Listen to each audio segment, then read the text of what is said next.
Corona virus के मामले दुनिया भर में एक बार फिर रिकॉर्ड तोड़ रहे हैं।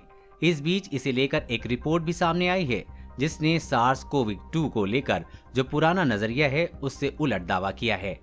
विश्व की प्रमुख स्वास्थ्य पत्रिका द लेसेंट में प्रकाशित एक लेख में बताया गया है कि कोरोना वायरस हवा में तेजी से फैलता है। रिपोर्ट लिखने वाले लेखकों ने इसके पीछे 10 कारण बताए हैं जिनके जरिए ये बताने की कोशिश की गई है कि SARS-CoV-2 हवा में तेजी से फैलने वाली बीमारी है।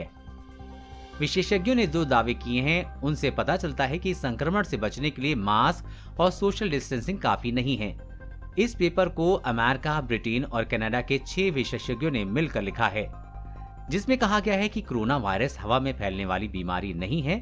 ये बात साबित करने के लिए अपर्याप्त आधार है, जबकि वैज्ञानिक सबूत कुछ और ही बात बताते हैं। विशेषज्ञों ने तुरंत कोविड-19 से बचाव के प्रोटोकॉल में बदलाव करने को कहा है।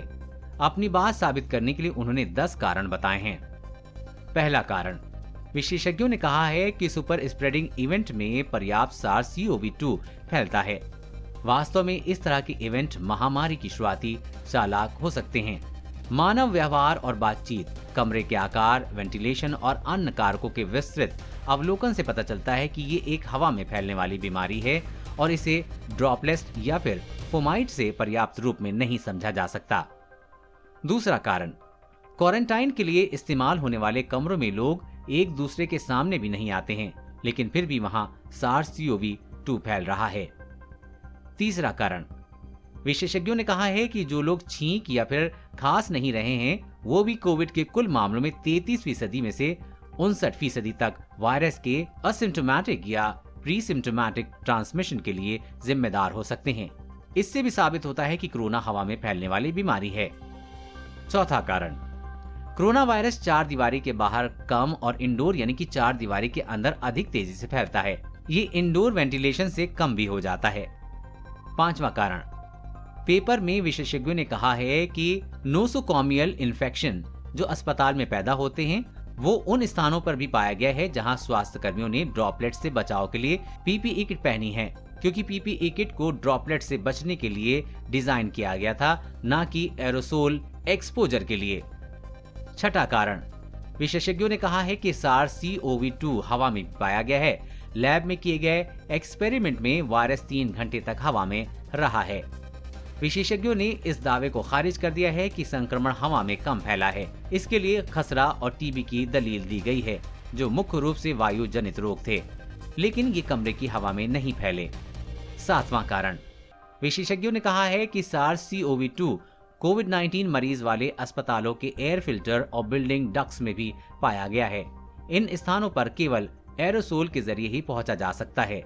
आठवां कारण, विशेषज्ञों ने पिंजरों में बंद उन जानवरों का हवाला दिया है जो कोरोना से संक्रमित हुए हैं, जिससे पता चलता है कि SARS-CoV-2 का संक्रमण हवा के जरिए भी फैलता है।